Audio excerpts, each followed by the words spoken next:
السلام علیکم دوستو، جیسے کہ ہم نے اس ایپیسوڈ فرعون کی تباہی کے پارٹ 1 میں دیکھا تھا کہ شہزادہ امبر اکیلا جہاز پر سفر کرتا ہوا جب افریقہ کی ایک نامعلوم بستی کے ساحل پر پہنچا تو وہاں کے لوگ اسے دیکھ کر حیران ہو گئے۔ کوئی بھی شخص یہ بات ماننے کو تیار نہ تھا کہ وہ 1000 سال سے زندہ چلا آ رہا ہے۔ پھر اس بستی کا سردار امبر کو اپنے ساتھ لے جاتا ہے۔ تو چلیے دیکھتے ہیں نیکسٹ پارٹ میں کیا ہوتا ہے۔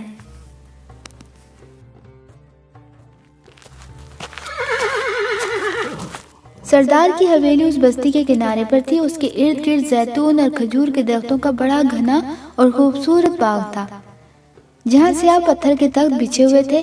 سردار امبر کو اپنے کمرے میں لے گیا۔ یہاں دیواروں پر تلواریں اور نیزے سجے تھے۔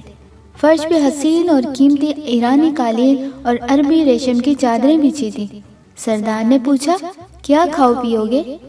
مجھے بھوک اور پیاس نہیں ہے۔ سردار ہنس پڑا۔ اس نے تالی بجائی۔ ایک حبشی خادمہ چاندی کے تشت میں تازہ کٹا ہوا رسدار تربوز اور کھجوریں لے کر اندر آئی اور ان کے درمیان رکھ کر واپس چلی گئی۔ سردار نے کہا، اب مجھے بتاؤ کہ تم کون ہو اور کہاں سے آ رہے ہو، اور یہ 1000 سال پرانے سکے کے تم نے کہاں سے حاصل کیے ہیں؟ امبر نے شروع سے آخر تک ساری کہانی سچ سچ بتا دی۔ سردار گہری سوچ میں ڈوب گیا۔ اسے امبر کی باتوں سے صاف معلوم ہو رہا تھا کہ وہ جھوٹ نہیں بول رہا، مگر یہ کیوں کر ہو سکتا ہے کہ وہ 1000 سال سے زندہ ہے اور اسے موت نہیں آئی؟ اس کے باوجود امبر کی باتوں پر یقین نہیں کیا جا سکتا تھا، کیونکہ کوئی بھی انسان اس دنیا میں رہتے ہوئے 1000 سال زندہ نہیں رہ سکتا۔ سردار نے کہا، امبر تم آرام کرو، شاید نیند کر لینے سے تمہیں دماغ پر اچھا اثر پڑے گا۔ اب امبر نے پوچھا، اس ملک کا نام کیا ہے جہاں اس وقت میں موجود ہوں؟ سردار نے کہا، تم اس وقت ملک افریقہ میں ہو اور یہاں ہینی ہال کی حکومت ہے۔ میں صوبے کے گورنر کا بھانجا ہوں اور اس بستی کا سردار ہوں۔ مصر میں فرعون کی حکومت ختم ہو چکی ہے اور اس وقت وہاں خانہ جنگی ہو رہی ہے۔ ابو سمبل کے پڑپوتے فرعون کو لوگ قتل کرنے کی فکر میں ہیں۔ ہمارا بادشاہ ہینی بال مصر پر حملہ کرنے ہی والا ہے، پھر مصر پر ہماری حکومت ہوگی۔ امبر نے کہا، مجھے یقین نہیں آ رہا۔ سردار ہنس پڑا۔ تم ہمارے لباس اور اپنے لباس کو دیکھو، اپنی زبان اور ہماری زبانوں کو دیکھو، اپنے سونے کے سکوں اور ہمارے چمڑے کے سکوں کو دیکھو، اپنی پرانی بھتی تلوار اور ہماری تانبے کی دھات اور تیر کمان کو دیکھو۔ کیا تمہیں ان سب میں 1000 سال کا فرق دکھائی نہیں دے رہا؟ شاید تم ٹھیک کہتے ہو سردار۔ اچھا اب تم آرام کرو، صبح باتیں کریں گے۔ سردار چلا گیا۔ امبر اکیلا بستر پر لیٹ کر غور کرنے لگا کہ خدا جانے اب حالات کیا کیا رخ اختیار کریں گے۔ وہ ہمیشہ کے لیے زندہ تو کر دیا گیا ہے، اب یہ معلوم نہیں کہ اسے تاریخ کے کس کس دور میں سے کون کون سی مصیبتیں برداشت کرتے ہوئے گزرنا ہوگا۔ اس بات کا اسے یقین تھا کہ اس پر اعتبار کوئی نہیں کرے گا، اسی لیے اس نے فیصلہ کر لیا کہ وہ اسی ملک کے لوگوں کا بھیس بدل لے گا اور اب کسی سے نہیں کہے گا کہ وہ 1000 سال سے زندہ چلا آ رہا ہے۔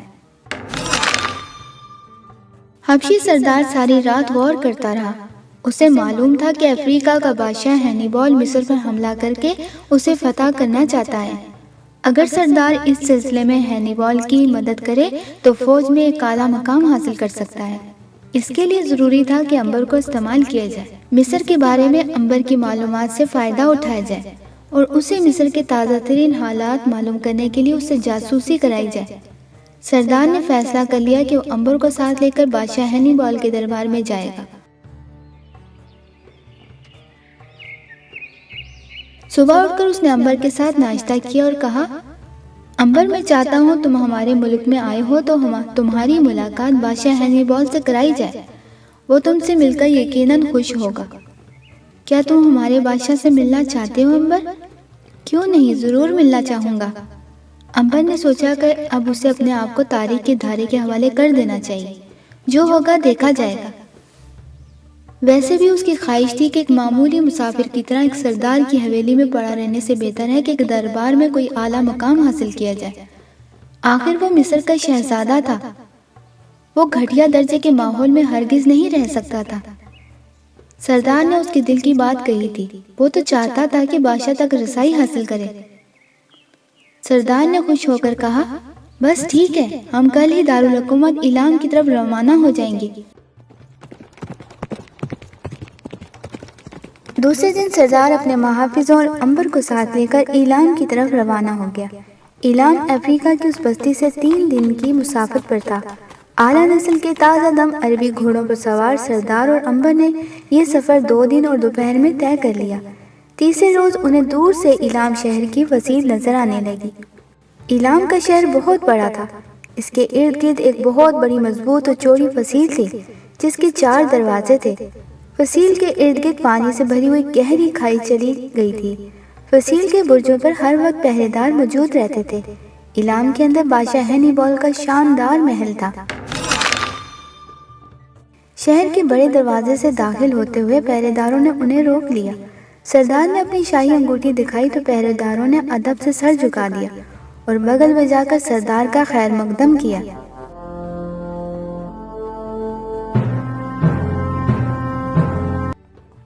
عنبر بڑی شان کے ساتھ سردار کے ہمراہ شہر میں داخل ہو گیا۔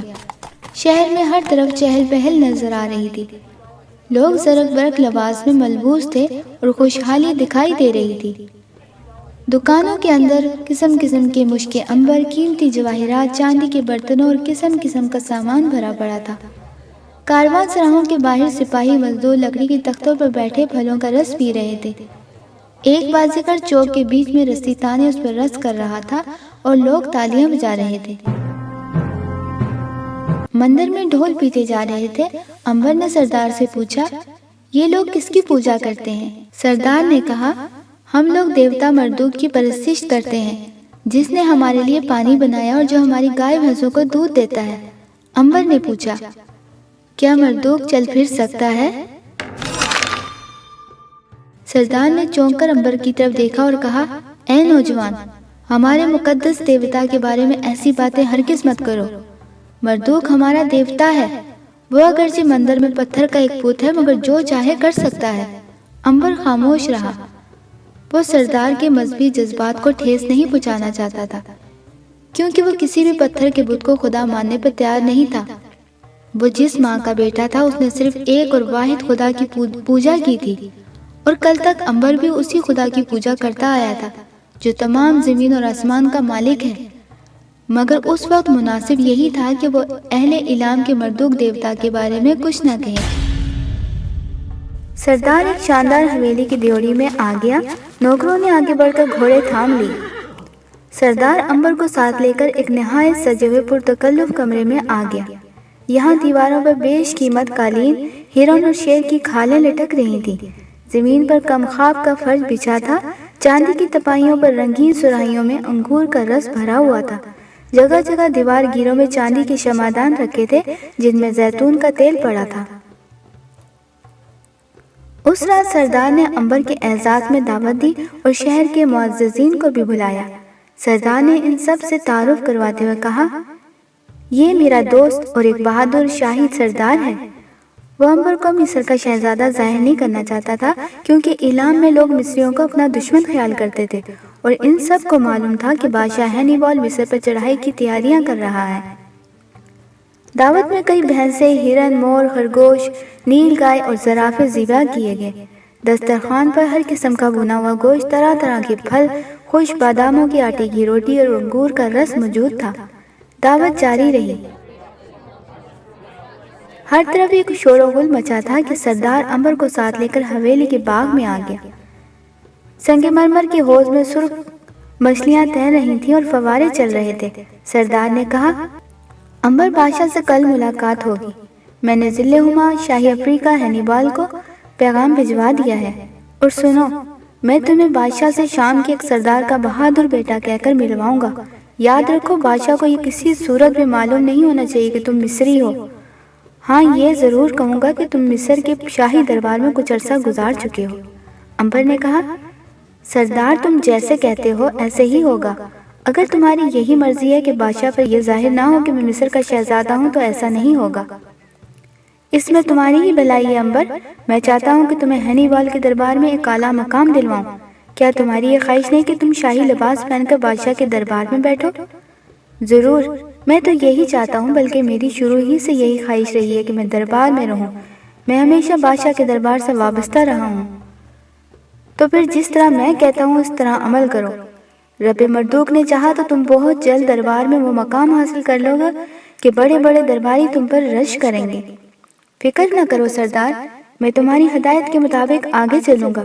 تم جو کہو گے اسی پر عمل کروں گا۔ شاباش امبر، مجھے تم سے یہی امید تھی، اور پھر تمہاری بھلائی بھی اسی میں ہے۔ کل ہم دربار شاہی میں چلیں گے۔ بے شک۔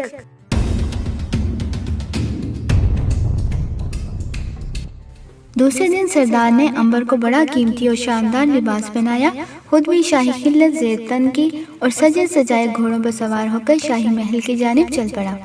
شاہی محل شہر کے درمیان میں ایک اونچے ٹیلے پر واقع تھا۔ سنگ مرمر کی سیڑھیوں والا راستہ محل کے بڑے دروازے تک جاتا تھا۔ دروازے پر دربار نے انہیں روکا۔ سردار نے اپنی شاہی انگوٹھی دکھائی تو دروازہ کھول دیا گیا۔ اب وہ محل کی چار دیواری میں داخل ہو چکے تھے۔ یہ محل مصر کے بادشاہوں کے محل سے بالکل مختلف تھا۔ محل کے ستون تکونے تھے اور محرابیں بھی تکون کی شکل میں تھیں۔ سارے کا سارا محل سرخ پتھر کا بنا ہوا تھا اور اس پر کسی قلعے کا گمان ہوتا تھا۔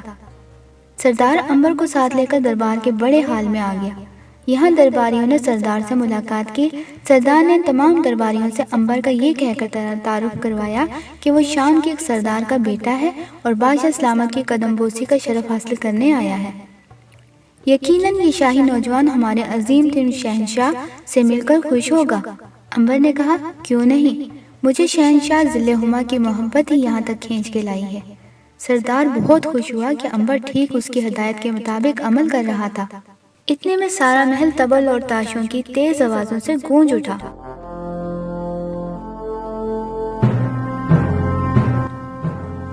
اس کے ساتھ ہی سارے درباری اپنی اپنی جگہوں پہ ادب سے سر جھکائے کھڑے ہو گئے۔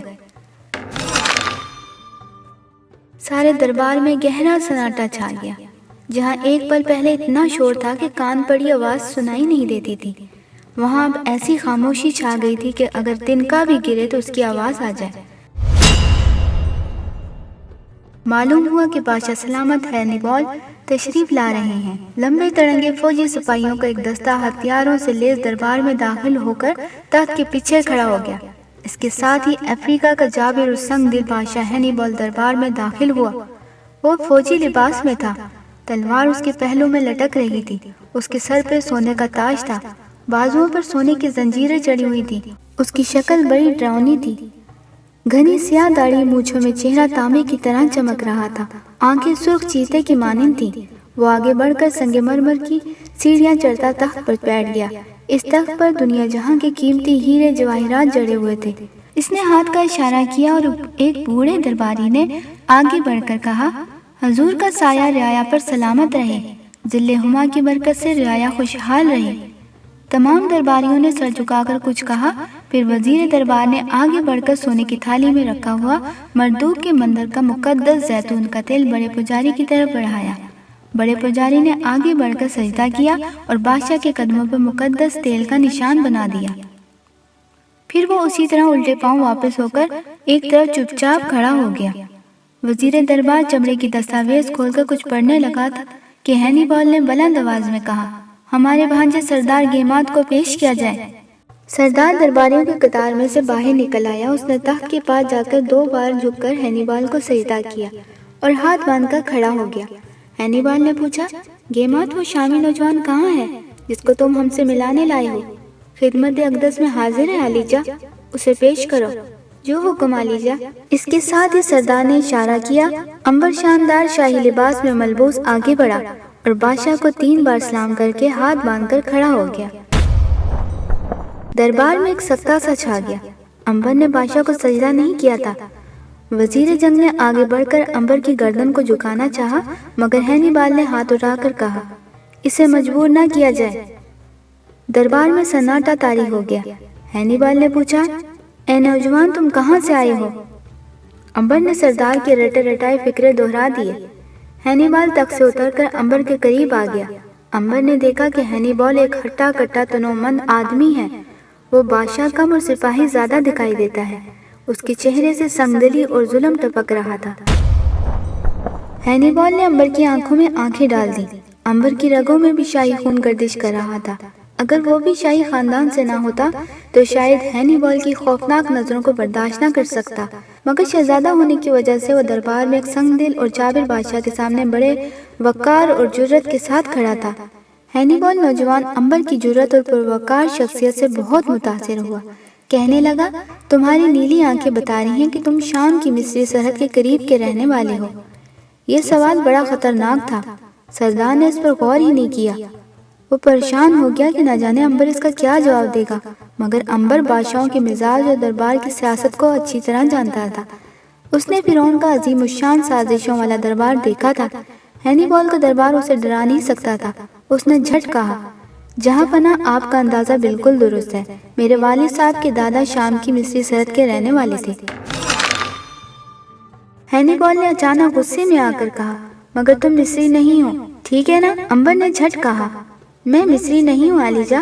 مصریوں نے میرے آباء و اجداد کو قتل کر کے ان کی جاگیر پر قبضہ کر لیا تھا۔ میں تو مصریوں کا اپنا دشمن سمجھتا ہوں۔ ہینیبال نے خوش ہو کر کہا، شاباش شاباش، ہمیں ایسے ہی نوجوان کی ضرورت ہے۔ میرے بھانجے نے تمہاری بہت تعریف کی تھی۔ تم دربار کے بعد مجھے ملنا۔ امبر نے سر جھکا کر کہا، جو حکم عالیجا۔ دربار برخاست ہو گیا۔ ہینیبال چلا گیا۔ درباریوں نے امبر اور سردار کو گھیر لیا اور امبر کی جرأت کی داد دینے لگے۔ شام کو سردار ہینیبال کے خاص محل میں آ گیا۔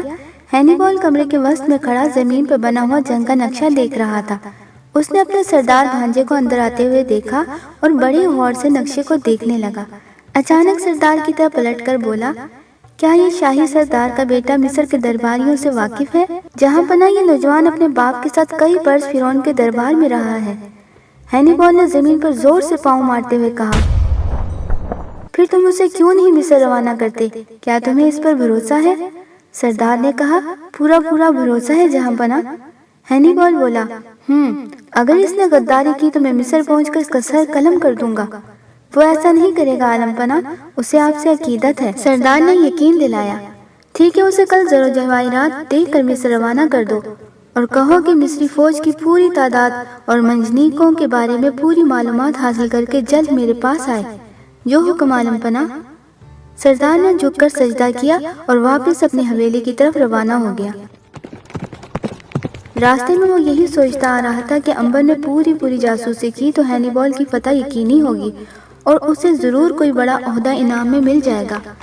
سردار اسی عہدے کے لالچ میں امبر کو مصر میں جاسوسی کرنے بھیج رہا تھا۔ امبر اس لیے مصر جانے پر راضی ہو گیا تھا کہ وہ اپنی ماں کی قبر پر دعا پڑھنے کے علاوہ یہ بھی معلوم کرنا چاہتا تھا کہ کیا واقعی 1000 برس گزر چکے ہیں اور تھیبس کا شہر تباہ ہو کر کھنڈر بن چکا ہے۔ رات کو سردار اپنے ساتھ امبر کو ایک قہوہ خانے میں لے گیا۔ یہ قہوہ خانہ شہر ایلام کے مشرقی دروازے کے پہلو میں تھا۔ یہاں لوگ لکڑی کی چوکیوں کے ارد گرد بیٹھے قہوہ پیتے ہوئے باتیں کر رہے تھے۔ کہیں کوئی سپاہی جنگ میں دشمن کے ساتھ اپنی بہادری کی کہانی سنا رہا تھا تو کہیں کوئی بیوپاری دوسرے تاجر سے کاروبار کی بات کر رہا تھا، کہیں کوئی ملاح سمندر کے عجیب و غریب واقعہ سنا رہا تھا۔ قہوہ خانے کے اندر ہلکا شور سمجھ رہا تھا۔ سردار کو اندر داخل ہوتے دیکھ کر قہوہ خانے کا مالک لپک کر آگے بڑھا اور اس نے جھک کر سلام کیا۔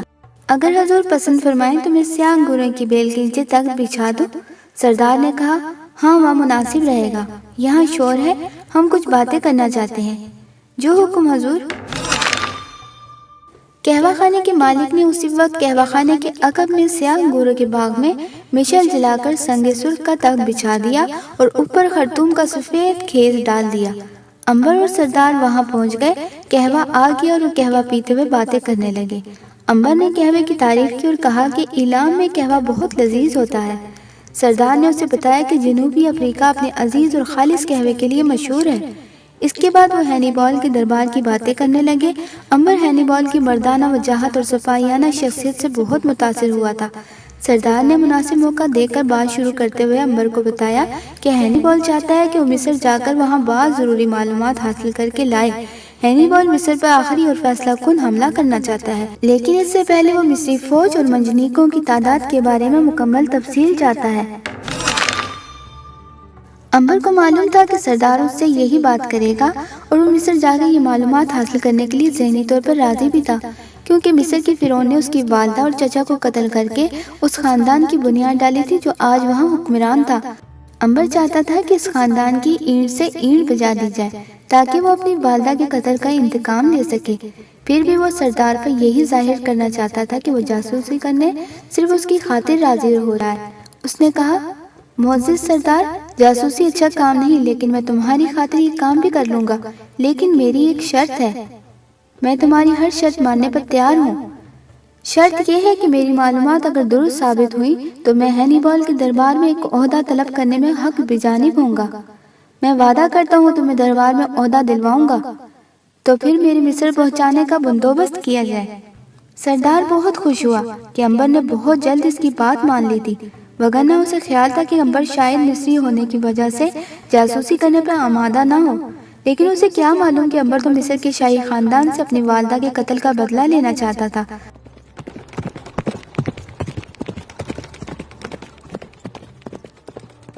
سردار نے اسی روز امبر کے مصر کی طرف کوچ کرنے کا بندوبست کر دیا۔ امبر کے ساتھ اس نے 6 سواروں کا ایک دستہ کر دیا، جن کا فرض یہ تھا کہ وہ امبر کو اپنی حفاظت میں مصر کی سرحد پر پہنچا کر واپس آ جائیں۔ منہ اندھیرے کی چھوٹا سا قافلہ مصر کی جانب روانہ ہو گیا۔